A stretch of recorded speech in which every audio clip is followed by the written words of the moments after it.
ইরানের ৩টি পারমাণবিক কেন্দ্র লক্ষ্য করে হামলা চালিয়েছে যুক্তরাষ্ট্র। দেশটির প্রেসিডেন্ট ডোনাল্ড ট্রাম্প রোববার বাংলাদেশ সময় সকাল 6:45টার দিকে এ তথ্য জানান। তিনি সামাজিক মাধ্যম ট্রুথে লিখেছেন, আমরা ইরানে পারমাণবিক কেন্দ্রতে সফলভাবে হামলা সম্পন্ন করেছি, যার মধ্যে আছে ফর্দো, নাতাঞ্জ এবং ইস্পাহান। হামলায় অংশ নেওয়া সব বিমান এখন ইরানি আকাশসীমার বাইরে রয়েছে।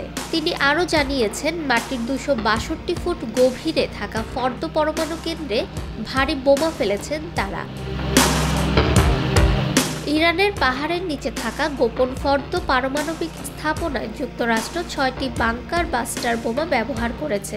এর আগে ধারণা করা হচ্ছিল এই দৃঢ় সুরক্ষিত স্থাপনাটি ধ্বংস করতে হয়তো 2টি বাংকার বাস্টার বোমা যথেষ্ট হবে, কিন্তু বাস্তবে প্রয়োজন হয়েছে 6টি।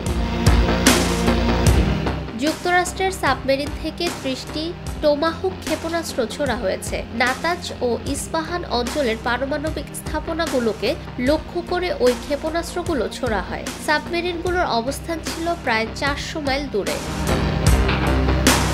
ফর্দো ও নাতাঞ্জ এই দুটি পারমাণবিক কেন্দ্র ইরানের অন্যতম গুরুত্বপূর্ণ ইউরেনিয়াম সমৃদ্ধকরণ স্থাপনা।